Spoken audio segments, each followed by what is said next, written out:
Hello and welcome to Gamersledge podcast. Come on in, sit down, relax, have yourself a kiwi strawberry propel in a bottle that doesn't quite show up in reality. I feel like I'm the Pope. I'm christening people, trying to splash them with that little water. Yeah, there it is. It's not quite real. Kiwi lime propel. Yeah, right in front of my face. Then right in front of your face. That's hilarious. But if I go a little bit to the right, it's just gone. A little bit. Oh, that's super freaky. It's not real. Unreal. It's not real. Yeah. Very cool. My name is Mark. I'm one of your hosts. And yes, and joining me, first of all, is Mitchell. Hello, Mitchell, and your Snapple. Hi. And then also joining us is Matt. Glad to see you alive, Matt. Woo! And then last but not least, the tired god, Dave. Who keeps appearing and disappearing. He'll appear at some point, I'm sure. Oh, is he not there? I can't see. Yeah, we both got dropped off again, and then I got dropped off this time too. It was weird. Oh, yeah. So Discord doesn't like us. This is episode 304, season 4, episode 304. Long live Rabb.it. Rabb.it is dead. Rabb.it is the software that we use to normally do this brouhaha, as well as our role-playing games. And they rolled out a content update with no notification, no warning, no feedback from their people, and they broke everything, and it no longer works. So we're using Discord chat tonight, but that's a problem, and it's really technical why it's a problem. Most people don't understand, but the type of video that Discord puts out means that if I have it on a screen, I can't have anything overlapping that screen. So, like, for example, I have my software that I use to broadcast here. If I move it just a little bit to the left, suddenly it's like Matt's being the other way. You're in the compactor scene from Star Wars. This is hilarious. Yeah, you're dead. But yeah, that's the idea. So it's really annoying. It's a known issue with this, and it's another reason a lot of people don't use Skype for things like this, because Skype has the same problem. Although they supposedly fixed Skype, but I haven't gotten it to work. It's the same kind of thing. So it's kind of annoying, especially when you have a bunch of stuff going on, like I do. Like I have the windows for the Twitch or for the Twitter feed and all that kind of stuff. It's just kind of messy. Anyways, we're gonna make it work because we don't have any other choice for now. There are a couple things that are out there that I'm hoping we can move to in the future, but they have to actually allow me to change my camera outputs and stuff, so we'll see. But let's go around the room and talk about what we've been doing for the last week. Mitchell, let's start with you. Alright, well, I've been playing Octopath Traveler, playing Valkyria Chronicles 4, and I've been playing The World Ends With You Final Remix. And then for my phone, I've been playing Dragon Ball Legends, Opera Omnia, and Fire Emblem Heroes, and Pokemon Go. And then not much on the watching front, except I've been watching Rurouni Kenshin. So that was fun. And how about you, Matt? Pretty much, let's see, since we last talked, I don't think I had finished Birth by Sleep yet. No, I know, as a matter of fact, I hadn't finished Birth by Sleep. So I finished Birth by Sleep, the final episode, the secret episode, the final secret ending, final secret things. You know what? I think is he on? Is Matt on his? Are you on your headsets, or are you on your laptop? I was. It said I was, but let me see if I can figure it out. Voice and video, microphone. You dirty sons of a gun! You done switched it up on me. Oh, then now you sound so much better. So much better. So much better. That just fixed me too. Okay. It should have. So. Yeah, that's so much better. Much better. You sounded like you were in a tunnel, And I'm like, that can't be his. No, it's in the tunnel right now. So Birth by Sleep, Kingdom Hearts Birth by Sleep, the first of my Birth by Sleep, or of my Kingdom Hearts marathon. I know purists will freak out because I did not play them in release order, but oh well. I really liked it. It's probably going to be the contender for my favorite game of the series. The 3 might be able to kick it off, but I don't know. I don't know enough about Dream Drop Distance to know if that's a contender or not. But the violent shaking of the microphone. Stop it. That's weird. It's like a strange rattlesnake. So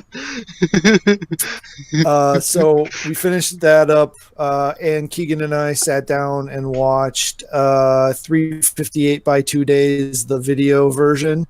2.5 hours of cutscenes interspersed with little bits of writing, which basically repeated what the cutscene said.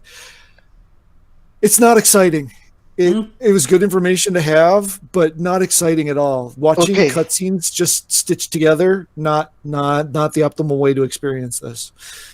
But do you understand why people like Axel now? Yeah, got it memorized. Memorized. So Wait, I mean, I got the Axel thing. Yeah, that's why people like Axel, because he's focused on him. For some reason or other, he doesn't have yellow eyes, which I'm assuming is probably explained away or something. But do you have yellow eyes? Because about half of the members of Organization 13 have yellow eyes and the other half don't, and he's only I think all of the ones. No, Bragg, Sykes, Saya, and the other one. Dang it! Luxord? No, there I am. Can't think of it. But there's definitely 3 remaining that did. Was it the card? Maybe. Oh, and the gambler guy. Luxord. Yeah, the gambler. Okay. He's a brown. I don't know if I'd call him the Nort yellow, but I don't know. Yeah, and I'm not sure about the girl from Chain of Memories. Larxene is just Larxene. Larxene isn't one of them. Larxene is just yellow. Yeah. She's just light. Yeah. So she's that's her and color I don't. palette. That's why I wasn't sure on that one. But some of them do and some of them don't. So it was just. I'm sure there's a significance to it that will get explained at some point, or not. Who knows? But yeah, that was one thing I was wondering as he changed throughout the game. I went back and watched to see if he started out with yellow eyes and they switched to green at some point, but nope, they were always green. So, did put in a few more rounds into Ace Combat 7, which was excellent and fun, and blow up planes and dodge lightning and all the kind of crazy wackadoodle stuff you do with planes in an Ace Combat. I still get a kick out of being able to carry 124 missiles and then bombs and infinite guns. I'm not seeing a problem here. Oh, it's great. I was like, okay, obviously in Strange Reel, they discovered PIM particles and incorporated it into military technology, all micro-sized until and that's why there's a reload time and a delay between the time you fire a missile and the time it reloads, is because that's what it takes for it to expand back into a real size. Ignite is just secretly PIM particles. Yeah. So same thing with Valkyria. There is an APC. The Lancers should not be able to fit in the APC. But they do. Because they do stuff. You can fit 4 of them in there. With lances that are twice their height. So game wise, I think that's about it. We did play Apex Legend for a while Monday night. Followed up by a couple of rounds of Realm that did not do well. Realm did not like Mark. They liked Potato Mark, not Real Mark. Which is pretty much par for the course in reality, too. I'm just saying. Potato Mark is the superior Mark. So I wonder what happened to Dave. He hasn't shown back up. Maybe he gave up. Just decided he was He gonna might have just decided to drink by himself. just decided his the only friend he needed was the whiskey. Now, I'm curious, did you actually download the app, or are you running out of the browser? I am running browser right now. Okay. Because I have not tried it on the Mac, but it should work just fine. So I don't know. So then let's see. So that was pretty much game-wise. Oh, I did try the what was it called? It was one of the smaller free games for February plus the plain one, Rogues something Rogues. I don't know. I was still playing the training missions. I wasn't able to get through the training missions before I had to go to other stuff. So I just tried that out. It's pretty fun. It's one of those things where you'll be able to pick up and play a little bit of if you got a little time where you don't want to devote to anything significant. Still playing Adventure Capitalist, trying to get those last 2 trophies. I have not played Champions of the Forgotten Realms, Idle Champions of the Forgotten Realms in the last week. What? Oh, that may be done. I don't know. I finished The Punisher season 2. What did I watch Friday? I haven't watched the current passage yet. Still behind an episode of The Passage. Oh, I think we caught up on Gifted. I think that's what it was. So caught up on the Gifted. Have a couple of Orvilles, I think I'm behind on. Let's see. Still watching Continuum when I exercise, so I'll finish that show someday, and then start Magicians season 3 up. It's good. It's fantastic. Let's see. I think that's pretty much it. Yeah, last night I watched the final 2 episodes of Punisher season 2. Still just waiting for the cancellation. I'm surprised that hasn't come through yet. They must not have gotten enough people watched it, but that they feel comfortable actually. Time. Yeah, it'll happen. It'll happen. I don't know. I don't know if it was good or not.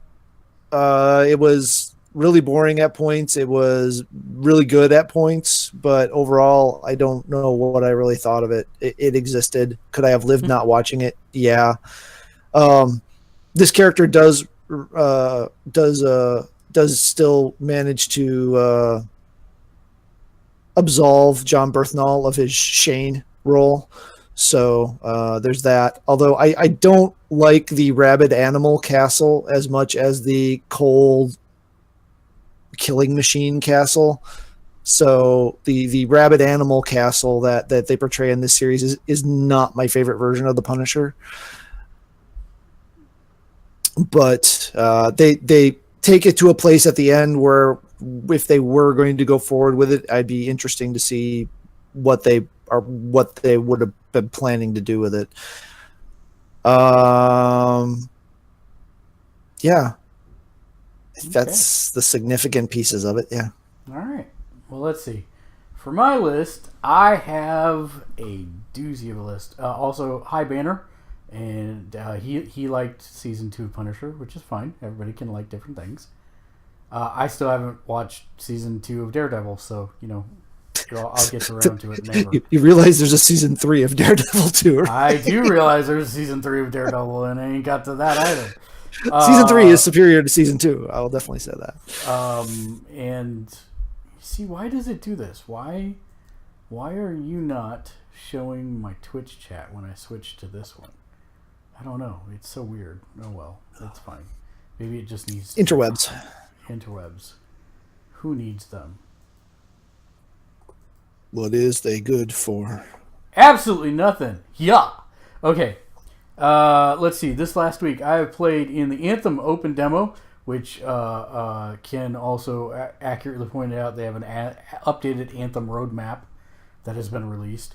Because I'll talk about that in a second. I played Realm Royale, I played Battlefield 5, I played Magic Arena, and I also played Apex Legends.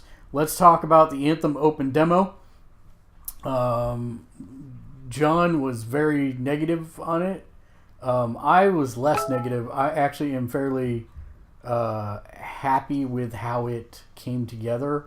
I think the only thing that I am a little hesitant on is the end game, which I don't care about because the Division 2 is coming out by the time I hit end game for Anthem. So that's fine for me.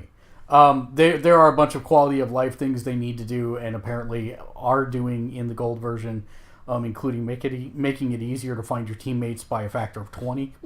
So yeah, that's something that they definitely need to do. What is floating up here? Nothing is floating up there. That's weird.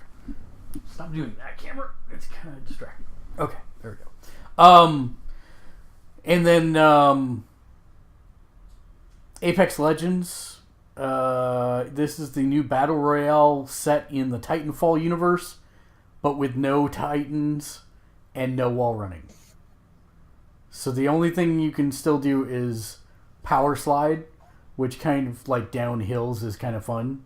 But it's a first-person battle royale, which I don't like first-person battle royales. Since it's from Respawn, it feels very Call of Duty, since those guys all were ex-Call of Duty developers. The shooting is good. I don't think it's... I think it's meh. I think it's harder than Realm Royale, but easier than PUBG, just a little bit. Because when you get shot... It's more aggressive than either, though. It seemed like the teams that were excelling were like aggressively hunting down other... Yes, I agree. It's nice that it's a diverse cast of characters. You only get, 4 at the beginning, and then you have to unlock the other 2 by paying for them. 6. No, it's 6 and then 6 and 2. 6 total, wasn't it? And it's 8 total. Okay. 6 free and then 2 pay. Got it. Apparently it's been doing very well. I believe I read it had 2 million concurrent players already. Yeah, well, we were on. It and it didn't buckle. And it was holding up. So it was holding up really well. So I figured that will bring them some money. And I don't have this on the news feed, but they had said in a previous investor call that they would have Titanfall games, but it had been shown that they were not working on Titanfall 3, which would have been the next AAA entry in the series. Today on another investor call, they said that Titanfall has another game coming out this fall, but did not confirm that it... And the quote from the Respawn president was, "I love that we get to play and experiment in this Titanfall universe." So I'm thinking it's not going to be Titanfall 3, maybe? Titanfall Tactics. Something. That'd be something. cool. I wouldn't mind that at all, as long as you can still summon the giant mechs to step up. Yeah. I would have that would definitely be a mechanic in that. Yeah. I could. It would almost be entirely mechs. It could. It could be entirely mechs too. Yeah, 1 million players in the first 8 hours, and I think they hit 2 million players by the end of the first day or something like that. Second day, still pretty good.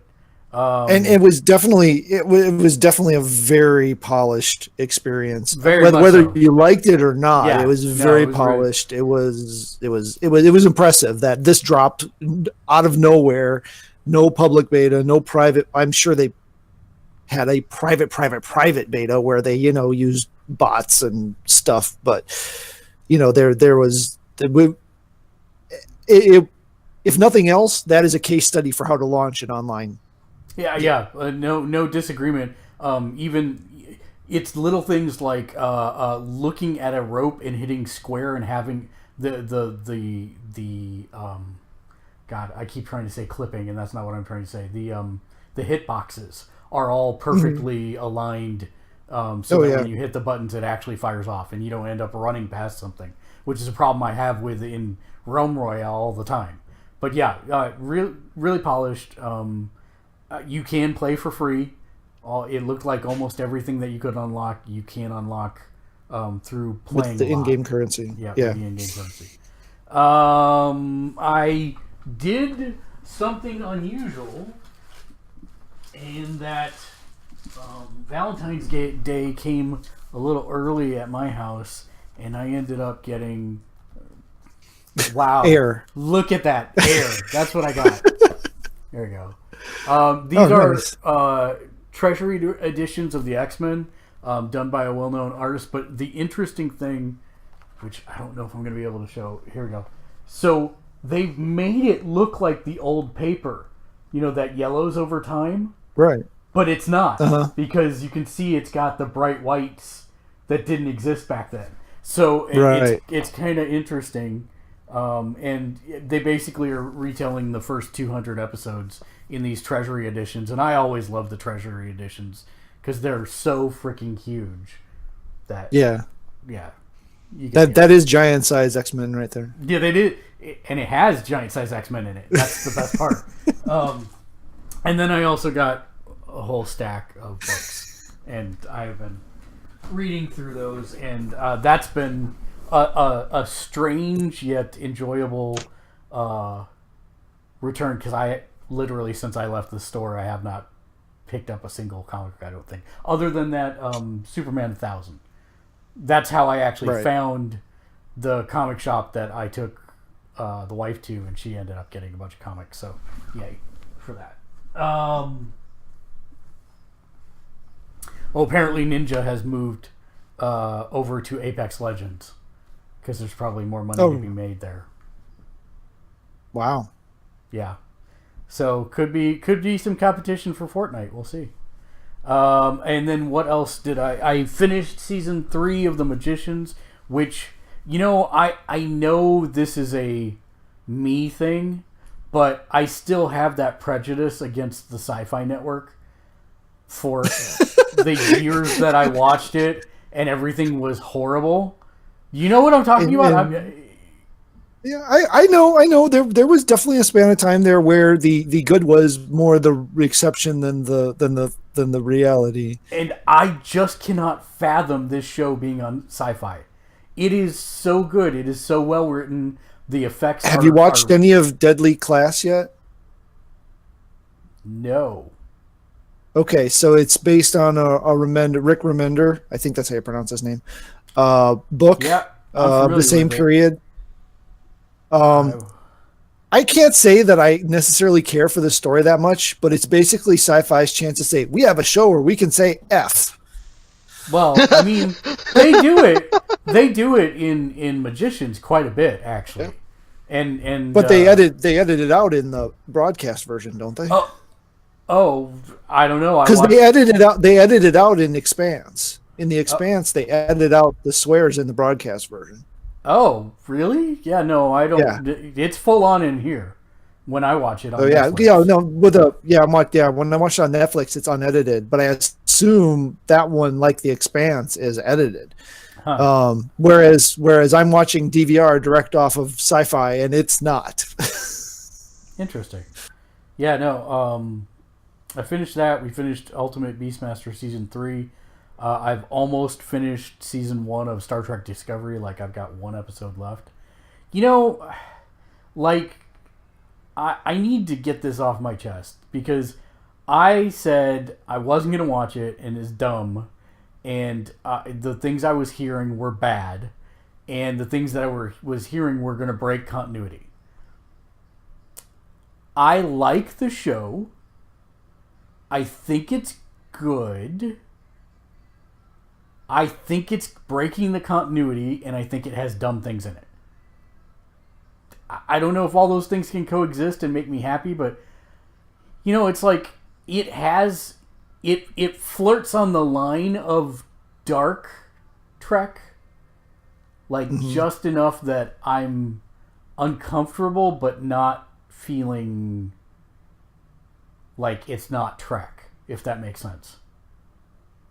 It was like, for me, when they did Stargate Universe and they tried to make it dark and edgy, and it's like this just is a little too far away from Stargate to itch the wand there for a Stargate. Did you watch Discovery? Are you going to watch Discovery?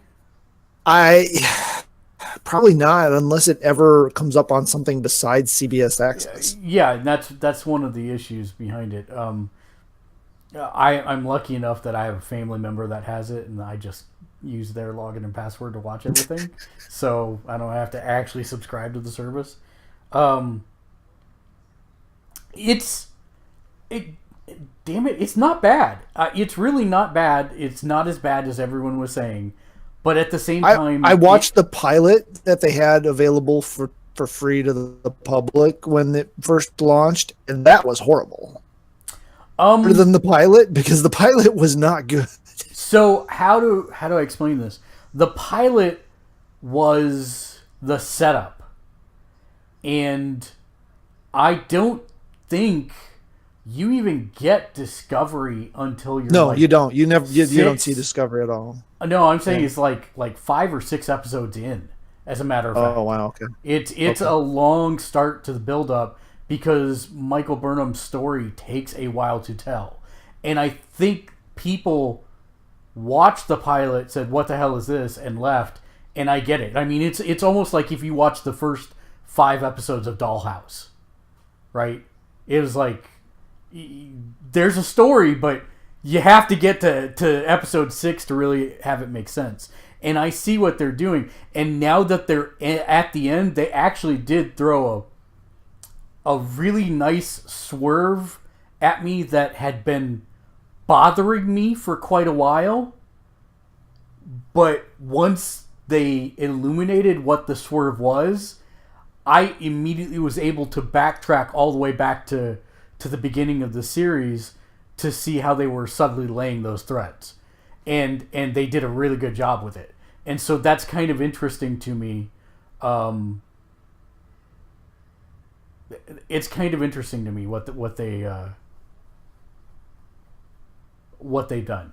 And I still don't know how they go about unbreaking the entire Star Trek continuity from this, because I mean, alternate timeline. No, it can't be. It can't be. So I originally thought that this was in the JJ verse, right? Because the whole thing with the production companies is Bad Robot and all that stuff is JJ verse only. They've licensed a specific thing, and we still don't have confirmation if this is Prime Universe or not, but it sure seems like it is. But if it is Prime Universe, they have to somehow bury this ship and everyone in Starfleet that knows about it. And that's the issue. Like, I don't want to give away spoilers, but at the same time, I kind of want to talk about this thing that they did, because it is the thing that breaks all of continuity of Star Trek. They have a ship that can go anywhere in the blink of an eye. And so literally even back in the original series, it took them like a lifetime to get across the galaxy in most cases. So I don't see how they erase all knowledge of this ship, and they have sketchy things that would make me think they're going to do certain things to try and bury it, but they have to basically bury it. This happened, a decade before the original series, and it's gonna have to disappear somehow, like forever, from everyone's mind. They're gonna have to century it, or they're gonna have to do something to make the entire Federation and the Klingons and everyone else forget about this ship, because it's there instantly wherever you want it to be. That seems like a bad deal for the timeline. So I don't know. It's interesting, don't get me wrong, but it causes a whole lot of problems in the continuity if this is actually the Prime Universe, which I'm still not 100% sure it is. We'll see. And that still doesn't explain bizarre Klingons, although that may be explained in the thing somewhere. But I think that's coming in season 2, maybe. From some of the leaks I've been seeing online, which I've been trying not to read, but of course, you know how it is. It's like shiny object, ding ding ding ding. Okay, so yeah. So that's it for me. I also played Mutants and Masterminds, Rise of the Mutants, which is now on both the Twitch and YouTube channels, so make sure you check that out. That's every Tuesday, and then tonight we will be playing the private beta for the Division 2, and we'll be streaming that at 1 a.m. Pacific, 3 a.m. Central, and 4 a.m. Eastern Time. You are insane. Is this new information? No, but it sometimes needs to be repeated. Yeah. So we'll be live streaming that, so make sure you check us out if you're awake and up in any of those time zones. They decided to cater to the European market for this demo test, which, why? But sure. Okay. Well, the U.S. is exotic for them, so. Darn people. Okay, so yeah, so that's gonna happen. Shall we tackle the news? Which I haven't Why not? figured out how I'm gonna do this yet exactly. Carefully. Had to restart. With skill and aplomb. Oh, had to restart. Do you need Twitch. me to fill time? Because I can start trying to explain the Kingdom Hearts timeline. No, please God, no. Please God, no. We just put that video, just drop and let it play. That's all you need to do. I'll go comatose, and I don't want to do that. There's a video he sent me today that was called "The Good Enough Summary of Kingdom Hearts." Yeah, I saw that, and I'm like, should I watch that? I'm like, I don't know. Still yeah. a half hour. They skipped like a lot of stuff and got a few things wrong, and it's still a half hour. But I'm still of the opinion that Kingdom Hearts 3 is unreviewable one is actually a pretty decent get you up to speed ish. I mean, it's not like a dedicated story one, but it is good. So look, you're tiny and up there next to the news now. Oh, it's so cute, man. Wait, Kingdom Hearts 3 has its own little review in the game? No, there's a Kotaku editor, video editor and reviewer that they brought in, maybe 8-9 months ago, I think, was when we saw the first video from him.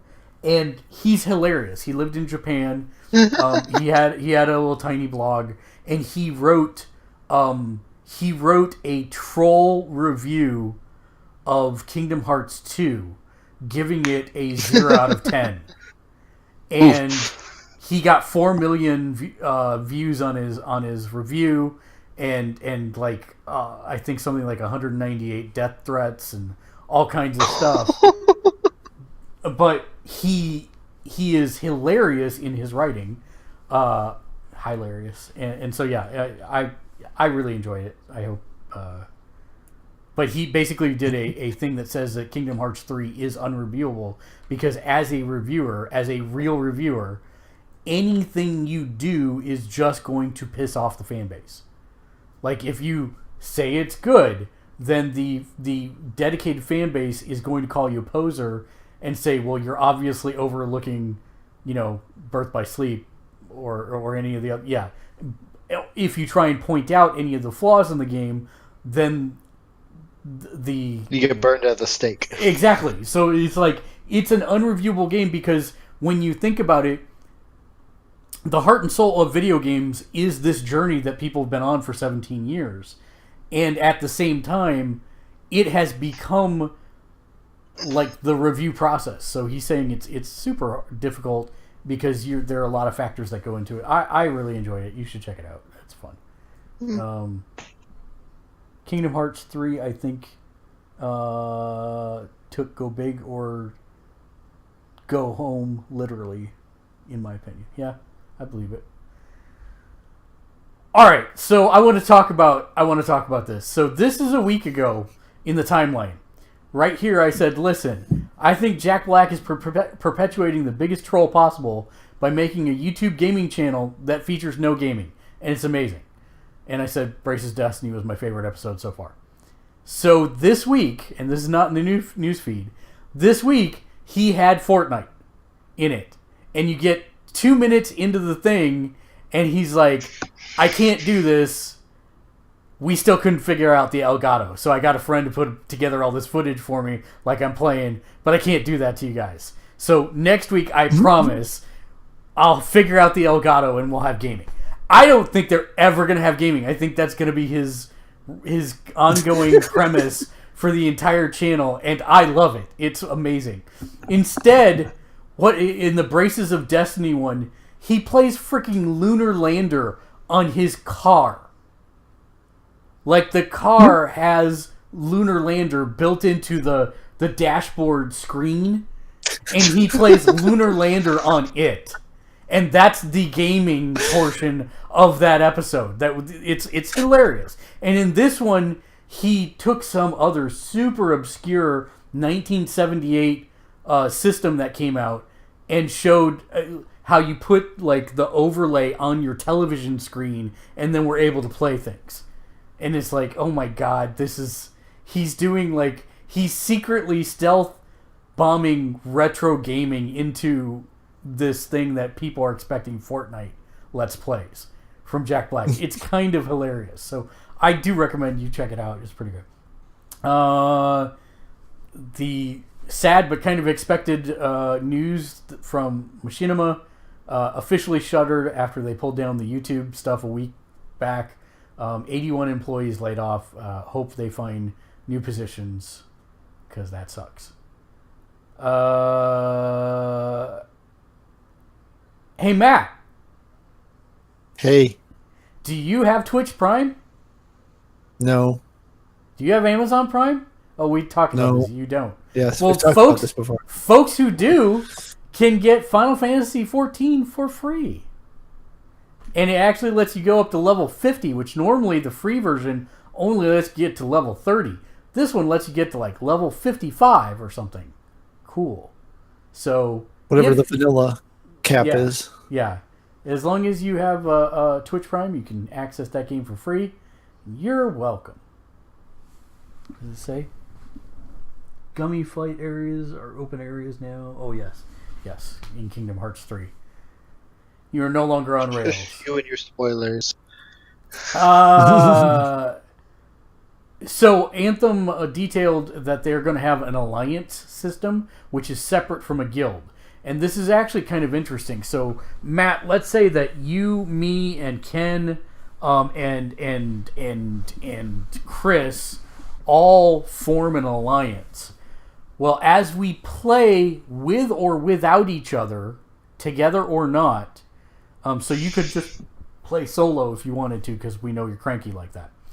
If that's what you wanted to do, everybody in the alliance, when you finish a mission or you get XP, it actually gives a tier level based on the amount of XP that you earn for the alliance. And so by the end of the week, you push with your friends to get the tier level up, and you get in-game currency to buy cosmetics using this system. So after the week, it resets again, and you start at tier 0, and you try and build up to tier 4 again. So it's not like you're doing anything different, yet at the same time you're getting rewarded for it. That's kind of a cool system in my mind. I think that's an interesting way to do it, personally. Okay, Welcome he's back. Yeah, welcome back. What was the last thing you heard? That it shared and then it resets. Yeah, so if you play just as you by yourself on your own, as you like to do, you're still helping everybody else earn the tier, and then it converts to in-game currency coin that you can spend on cosmetics and stuff. So I think that's an interesting way to do it. Yeah, especially since they're touting the you can play alone nature of it. That's a good way to go about that. And they're saying there will be a much more grandiose system for guilds once that's implemented. But I'm actually super excited about this alliance system. That seems pretty awesome to me. It seems, I guess, somebody contacted me today and said, is your internal hype meter lowered after the 2 demos for Anthem? And I said, no, it's actually probably a little higher, because if I noticed all this stuff, I'm sure they did too, which ended up being a news story that here are the 19 things that are being added to Anthem after the demo, which addressed almost every single one of my issues. But it's stuff like this that I think BioWare's really thought this out. Like, it's not their normal wheelhouse game, but it seems like they have really thought out the way they want to engage players in the game beyond the story. And so I appreciate stuff like this where, you can just team up with other people and you don't have to do anything like above and beyond, but you're going to get extra stuff just for doing it. And I think that's a pretty awesome way to do it.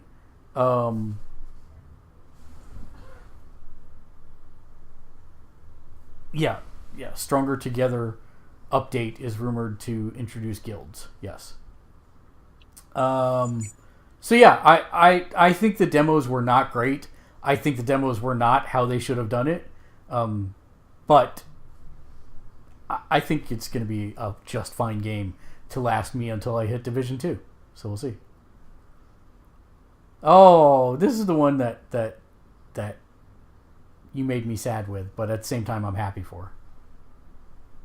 Go ahead, Matt. Oh yeah, this is they confirmed Legion Season 3 is confirmed, and it is also confirmed that Season 3 will be the final season. I had actually forgotten, it's been so long since Legion originally was announced and came out, that they had announced that this was a 3-season, more of almost kind of like a planned mini-series just over a really, really long time. So they are sticking to that. This will be the end of it, which is good in the sense of they're telling their story. They've cast Xavier, so he will be in the show. So they're tying it up and saying, this is the story we wanted to tell. Leave it open enough at the end that if they want to do something again sometime in the future, they can. But this is smart. We live in an age where things are left to rot on the vine, so to speak. They're left too long. They go on. They go on well beyond their quality level. So it's nice to see someone just say, hey, this is the project, this is what we believe in, and this is what we set out to do, and stick to that regardless of the success that it's having. I still, if you've never watched Legion, like the pilot episode is probably the first best episode of any series I have ever watched. It is a total mind blow experience. So, and then we lost Matt again. He fell off the internet. The internets in Wisconsin hate him. Yeah, it's just this. The rest of it's fine. This thing dying. I don't know why. It is a bandwidth hog, which is why it's not ideal, as I mentioned before. Yeah, it was the pilot episode. Yeah, they couldn't have nailed that thing any better if they had tried. I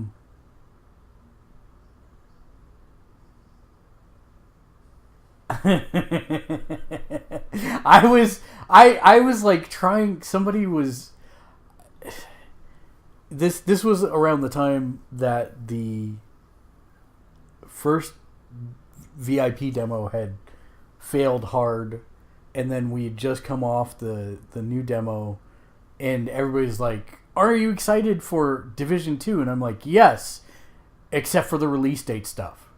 And they're like, what do you mean? And I'm like Anthem, you need a friggin' chart to figure out what you're getting for release date. And so when I wrote this, I wrote it in kind of an angry tone. I'm like, hey, Anthem and Division, I love your games, but if you need charts to track what version release and what you get, like using graphs, you're doing it wrong. Because look at this graph. I'm going to put it up on the screen here. Hold on. So this is Anthem's, which I think you can see on the screen right now.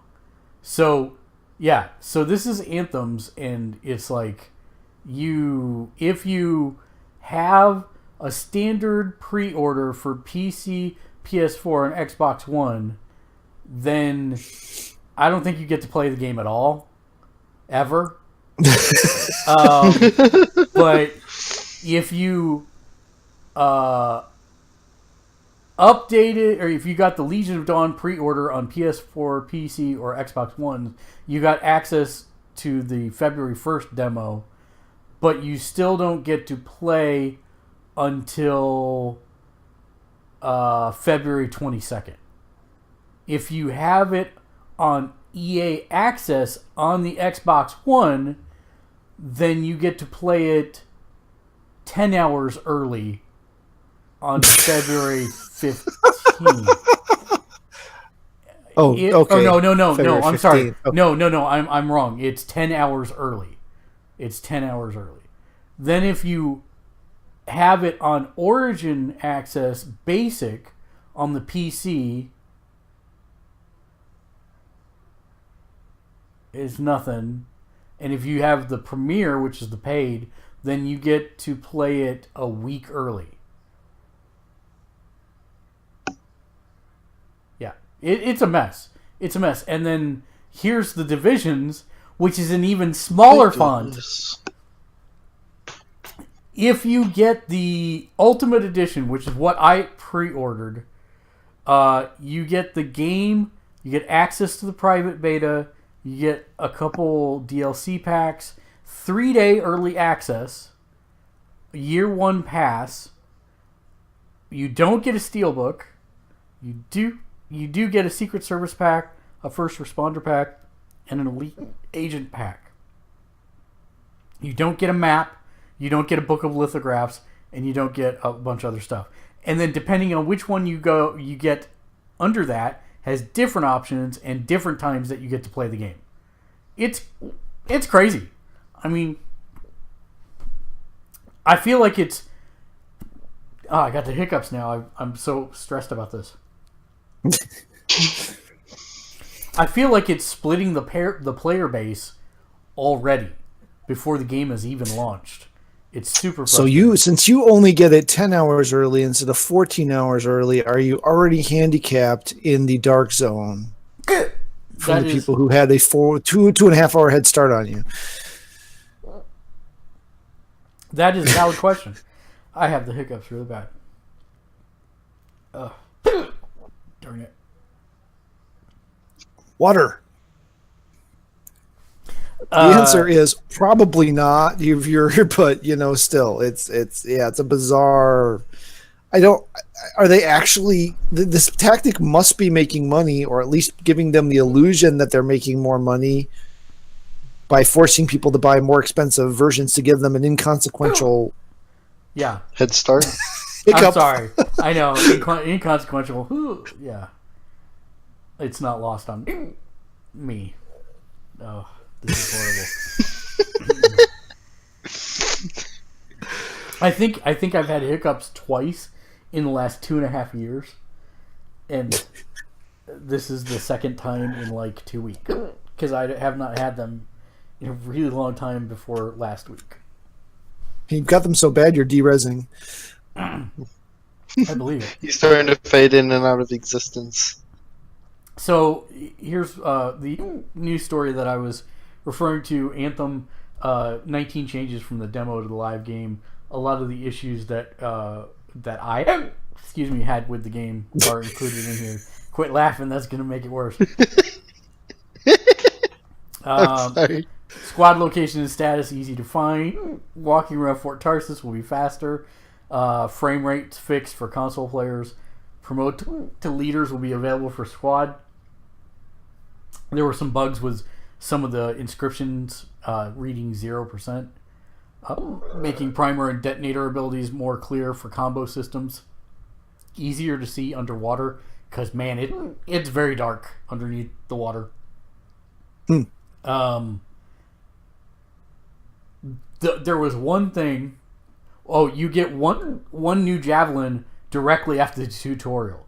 So I was pretty certain that you were going to be stuck in the Ranger class through the tutorial and then first few missions. Turns out that's not the case. as soon as you finish the tutorial, which is in the Ranger, you'll get to choose a new class. So you'll have both. So that's nice. Because one of the things that I did solidify with the second demo that just concluded this weekend was that I want to play the storm class for sure, and so that's interesting. They said that crafting items and materials will not be purchasable for real money, continuing their backing up of, or their reinforcing of the fact that you can't pay to win in this. This is one I didn't even realize this. There are missions where you have to pick up MacGuffins, and the MacGuffins magically pick up to you, and you can't complete the mission until everybody turns in the MacGuffins. I didn't even think about somebody trying to grief by just holding onto a MacGuffin forever. And somebody was like, hey, I never realized this, but somebody could not do that, and there's no way to kick them or anything like that, so it's kind of crazy. But yeah, they said that after a fixed period of time, those MacGuffins will go away. And all cosmetics are earnable with in-game currency via the Alliance system. And this was actually one that Ken and I had happen to us. They were doing this end game stuff with these giant titans, and he just disappeared in the middle of the fight. Like somebody had used a Klingon vaporizer on him, just disappeared. And it was halfway through the fight, which was kind of frustrating. So, yeah.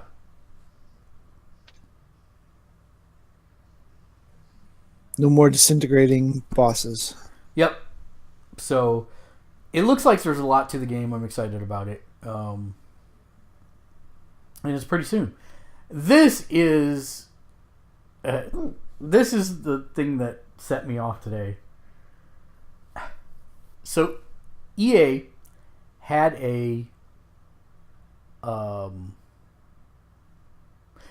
first, that was a stealth launch for Apex Legends, so I'm glad it's doing as well as it is.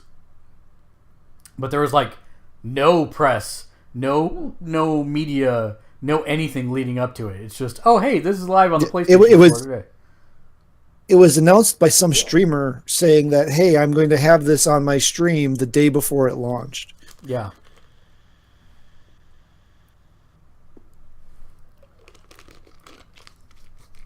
I'm trying to get this under control, seriously. But today, EA had a sales call. And EA stock is facing like its biggest drop in more than a decade. And they blamed it on Battlefield 5, which sold 1 million less copies than they had anticipated.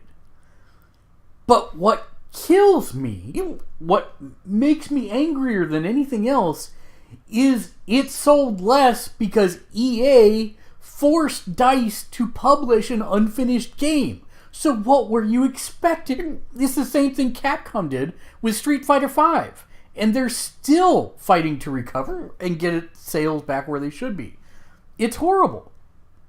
And I want to know when EA is going to own up to the fact that they have unrealistic goals for its developer timetables, forcing them to piecemeal out a game that should have been complete on delivery, which therefore lent into the fact that it underperformed. There's still not a full first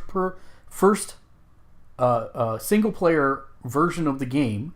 The promised modes of Battle Royale and other modes that they had said were going to be in the game are still not here. No duh, it's gonna undersell. It's so infuriating that they try and blame it on the studio or on the game when it's their fault.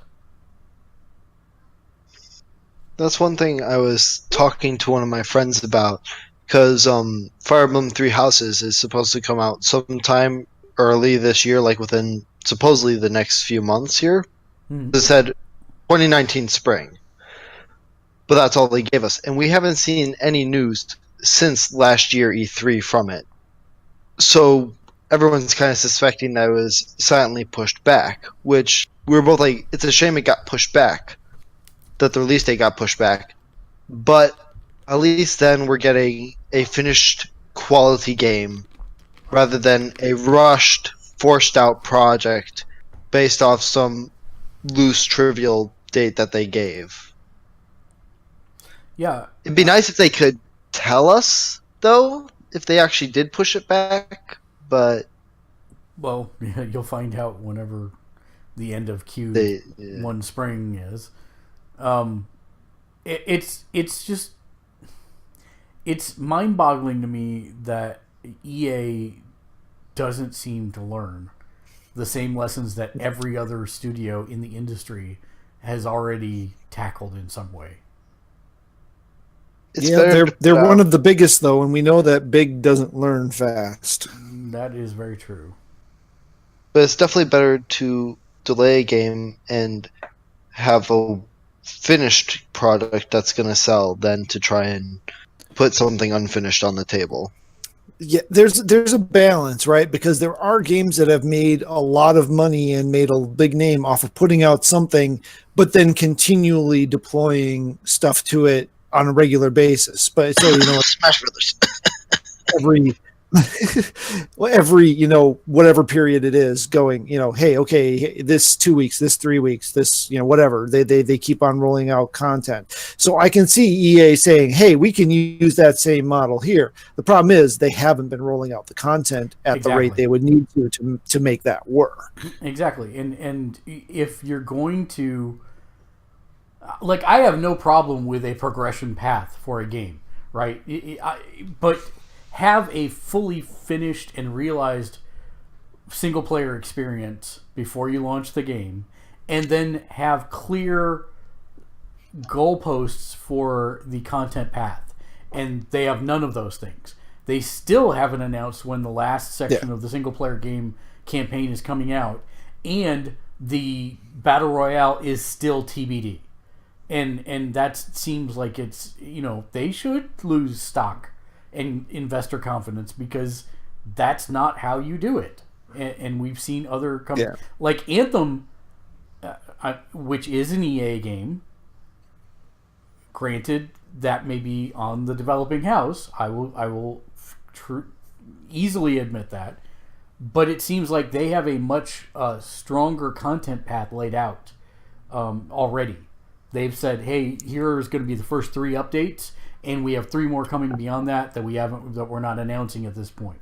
So at least they've got you can expect this one now, you can expect this one then, and you can expect these 3 at some time after that.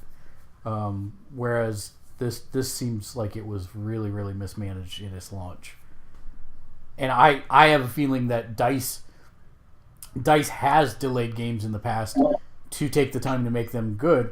This seems to me that this was EA as a publisher going, you got to get this out before Q1 of, before Q4 ends, so that we make our expectations for the quarter or whatever. Yeah.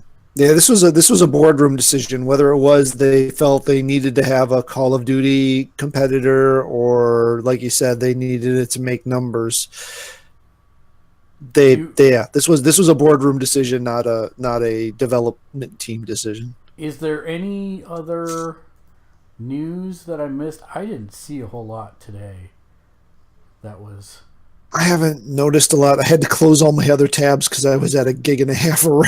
I think that's why the tab kept crashing. I told you this thing is like a hog, which is why it's not. My phone's dead, so I can't look at anything right now either. So it looks like they did release the full Anthem gameplay progression path.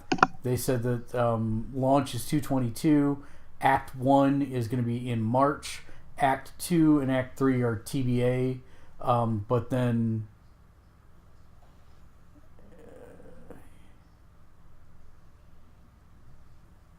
they've actually named their updates. Act 2 in and of itself, which is the one that follows after March, has 3 updates within it, and they've already announced what those are. Evolving World is the first one. Stronger Together is the second one, and the Cataclysm is the third. And so I have a feeling we're going to see a really strong, solid content schedule from them, which is great because I know that pretty much the rest of my year already is going to be dueling between Anthem and Division and Realm Royale. those three. So I just found something interesting that I want to get your guys' opinion on. Apparently, GameSpot released an article about a proposed violent video game tax in Pennsylvania. Pennsylvania thing. We did say yeah, we forgot to post this to the feed, didn't we? We did, yes, because is that the one, Mitchell? Is it Pennsylvania? Is that? Yep. 2 hours ago. Yep. What I think that's going to have all kinds of legal challenges, because what qualifies as a violent video game? I would guess that they'd classify what classifies as rated M would probably be their line. That's probably the closest they could get for any sort of legal basis. Yeah, I'd it has to be off of some sort of ESRB thing. But the thing that kills me, it's not just a tax. And I don't remember if you said this or not, Mitchell. When it's a 10% tax. Yeah, wow. 10% excise tax on violent video game. House Bill 109 seeks to impose the so-called sin tax on games sold at retail that are rated by the ESRB as M for mature or adults only. Wait a minute. So this money would go into a fund called the Digital Protection for School Safety Account. How are they proposing to tackle digital downloads? Because I guess I mean, I assume that's why it said retail. They can only tax, although now things like the PSN tax in your local state for tax and stuff. Tax rate. So that's getting. I think that's going to suck to be living in Pennsylvania if they pass that. That's crazy. Sorry, Dave. Oh wait, you live in New Jersey. You're not actually from Pennsylvania anymore. So apparently, Pennsylvania, the current sales tax in Pennsylvania is 6%, which means in a standard game costs $60.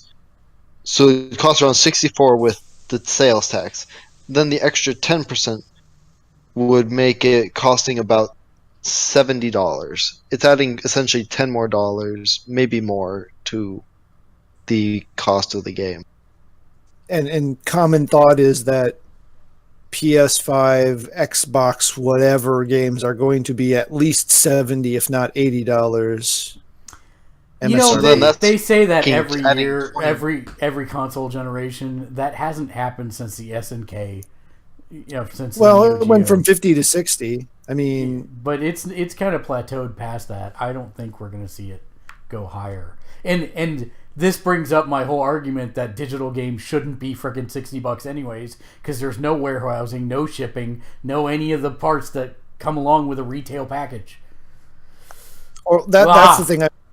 That's what I'm thinking. If they do something like that, I could see a world where the online distribution model stays at 60, but physical copies go up.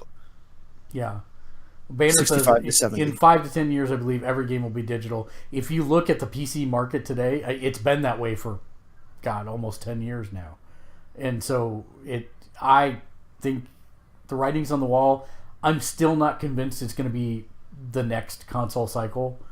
That won't. I still think it'll be the console cycle after that. But we'll see. Yeah. We'll see. I think consoles are always going to have some form of physical distribution. Mm-hmm. One way or another, whether it's you can only get them by mail order or whatever, because console is more common than PC gaming. If you want a PC game, you have to live somewhere where you have a strong internet connection. That the landscape you've bought into. I still feel there's always going to have to be some form of physical distribution. I don't know what model it takes, but so There was an interesting piece of news that I did not see earlier. In fact, it looks like it's fairly breaking. TechSpot translated a Polish publication, Stockwatch. Apparently, CD Projekt Red's investor relations director was on the record saying that there are currently over 400 developers working on Cyberpunk 2077. Now, to put that in perspective, The Witcher 3, The Wild Hunt, at its peak, had 250 people working on it. So that is a massive undertaking. That also makes me think that they're heading towards crunch to get as much done possible. That's why they bring all those people on. So I'm still hoping for 2019. We'll see. Again, I wonder what they mean by. I mean, are they talking just QA people to what are they rolling into developer? No, just straight up devs. That seems. That's because you can't spike dev work that much at the end of a project and have it be effective. Well, I don't know that they're spiking. We don't know how many they've been having work on it to this point. They're just saying that right now there's over 400. So I don't know, but that's interesting. The other thing that I wanted to mention, I didn't put it in the news because we don't really do a lot of coverage on Mac game stuff, but I own Divinity Original Sin 2 on Steam, which means that I have it for both the PC and the Mac, and I just loaded the Mac version up, and weirdly, The Verge released an article on it today as well, and it was the same thing I was going to say, is I have one of the newer MacBooks that has the touch bar on it, and for people who haven't seen the touch bar, basically they removed all the F keys, which I'm not super thrilled about, but it's God, I don't even know what to call it. It's like a giant long touchpad, basically, that has graphics underneath it. So every app you're in that supports it, the stuff changes. So if I'm in my video editing program, my actual scrubbing timeline, I can actually move through my timeline just by moving my finger back and forth. Well, it just also turns out that Divinity 2 Original Sin's touch bar support is decent. You can open your character sheet, you can do a bunch of other stuff just by playing with the touch bar. So it's kind of cool. So if you've not checked that out, I would highly recommend it if you own a Mac and you're looking for a cool game that supports it. So that's it. Like the modern version of the tag board overlays you'd get where you'd lay under the function keys where it would tell you F1 is edit, that's exactly F2 is... And I hear a lot of people say that it's useless and they miss the F keys. I haven't had a problem. I think it's pretty cool, actually. It was not what I was expecting it to be at all, because I heard so much negativity about it before picking up my new MacBook. It's the Mac, it can only be so good, but I have trained him well. And he's gone.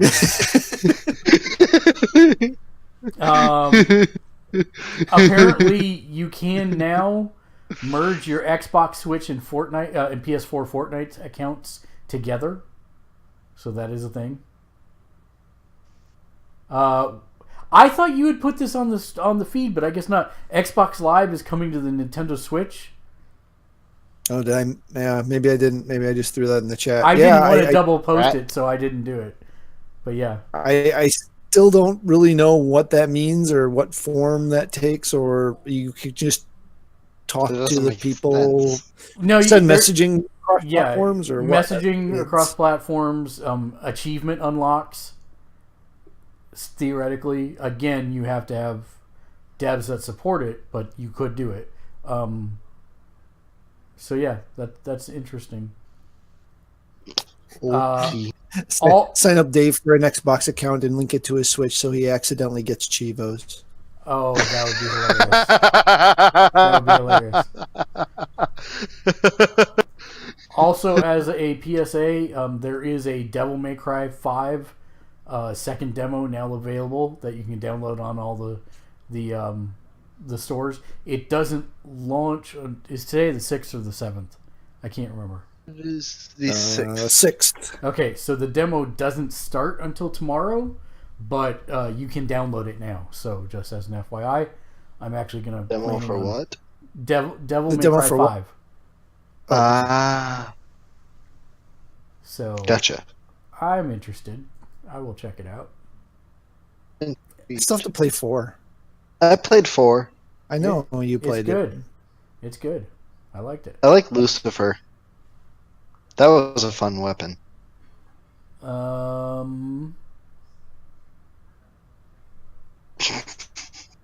I think that's everything.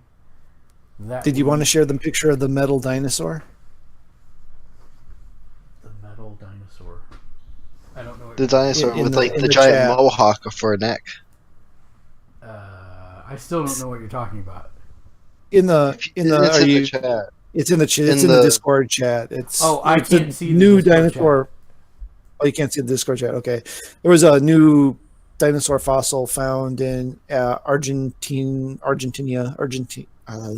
Yeah, that place. And it's got like not a metal, but it's got a spike mohawk, 2 rows of spikes that go up toward its head, up its neck.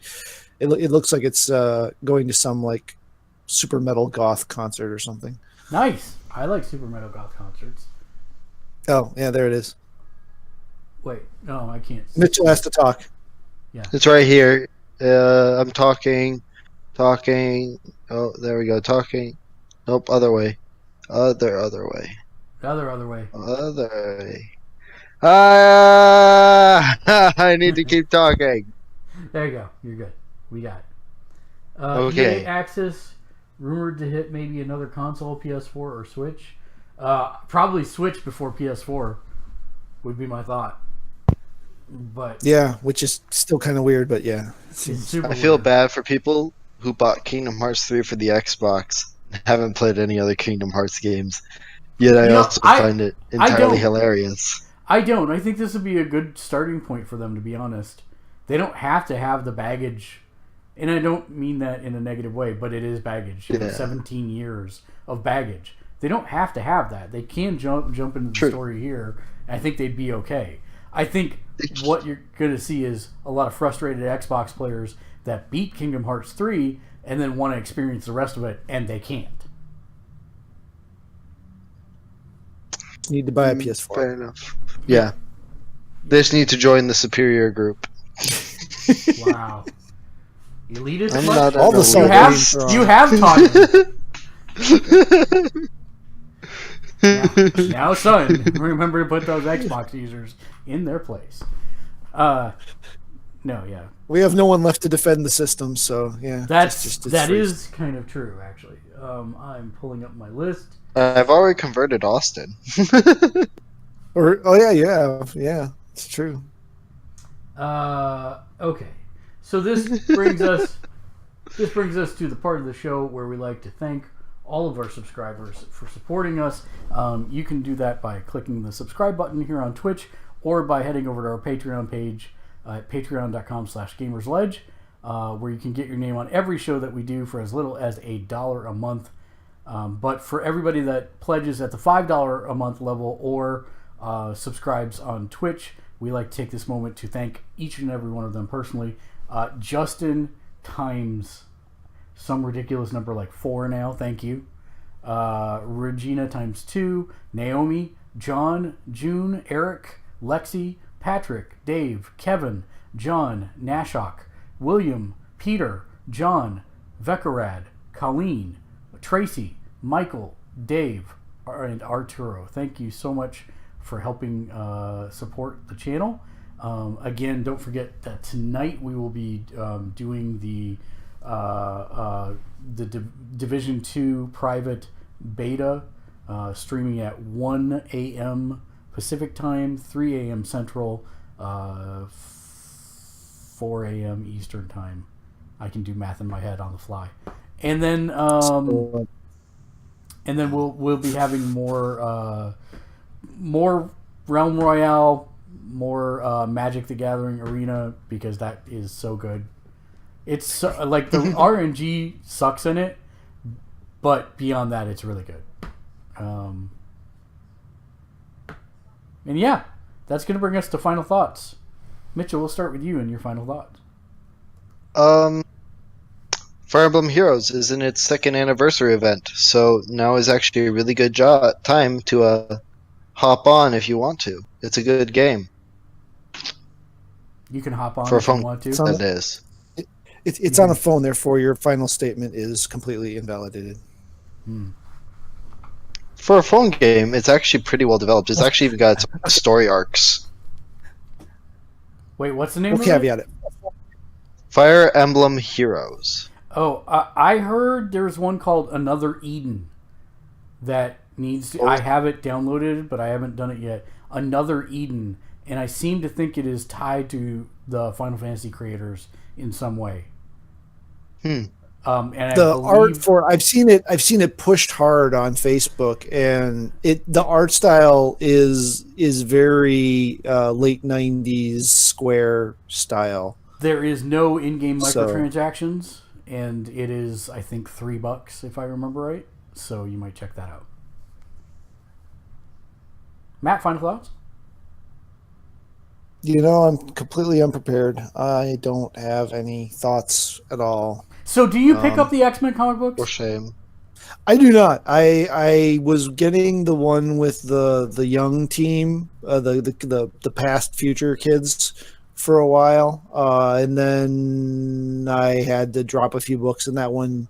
Oh, they renumbered everything and canceled all the books, and so when it became X-Men Blue, right? That's where I dropped off of that. So I haven't gotten anything X-Men since then. If you look for me the next time you go to the shop to see if they have an Uncanny #1 that is not a 2nd edition and is not a freaking Liefeld cover, I'm just curious if they do. Because I'll take a look. I've not found any over here. Okay, I can look. I should be going in tomorrow, so I can look. Do you have any other final thoughts? No. Play games. Be nice to each other. I joke that Xbox is a fine console. They did make some screwy choices up front, but it is a fine system. And if what you game on, that's what you game on. It's fine. That's absolutely correct. The My PlayStation final is still superior. Oh, boy. Game on the Switch. It's fine. It's okay. Yeah, it's fine. I actually have a phone game to recommend. I don't know how I got this game on my phone. Like, I don't remember actively downloading it. So that's weird. But I think I must have saw an ad for it. Because I have been looking for a long time for a wrestling sim or wrestling game. And there are not many on the phone. And they are usually really bad. Like, really bad. And I think I saw the ad for this and was like, oh, I'm going to download it because it's a wrestling game for the phone. It's called The Muscle Hustle. And I don't remember where I was, but I know that I had like 20 free minutes. And I'm like, I got nothing else to do. I'll finally open this wrestling game and check it out. It is not a wrestling game, but it kind of is. It's Pogs. It's freaking Pogs. Like, it's you have a Pog that represents your wrestler, and it has a HP bar, but you pull and slingshot it geometrically around the ring into the other Pogs to reduce their health, and each character has a special move that does stuff. So, like, for example, you get a team of 3 wrestlers over time.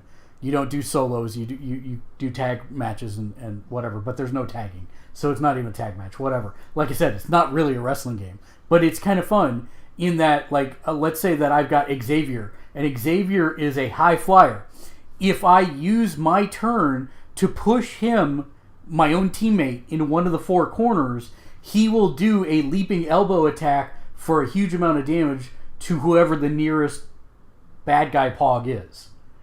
Or if I bump one of my other teammates on my trajectory around the ring, he will throw a bottle at the other person for massive amount of damage. Or if I hit my other teammate, then they have kind of a wave that pushes everybody away from them. So it's weird because it is a wrestling game. Like, the whole tropes of you gotta do this stuff to get to the championship match, and you gotta keep kayfabe up and give a good promo and go out there, and then you train the wrestlers. But it's really a pog game, and it's actually a nice little mix. And it's like, if I want to spend 2.5 minutes just flicking things around a ring in a wrestling theme format, it's not bad, and it's free.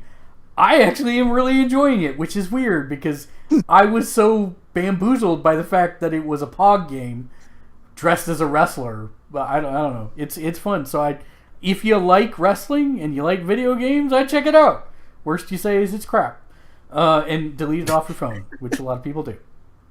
That's going to bring us to the end of the show, where we leave you with an invaluable kernel of wisdom to help you traverse your week until you see us again. Matt, why did Cinderella get kicked off the soccer team?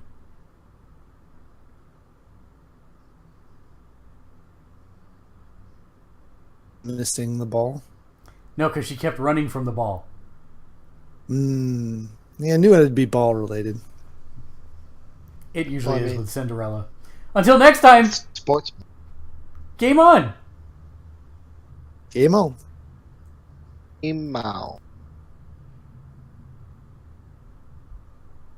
Eventually.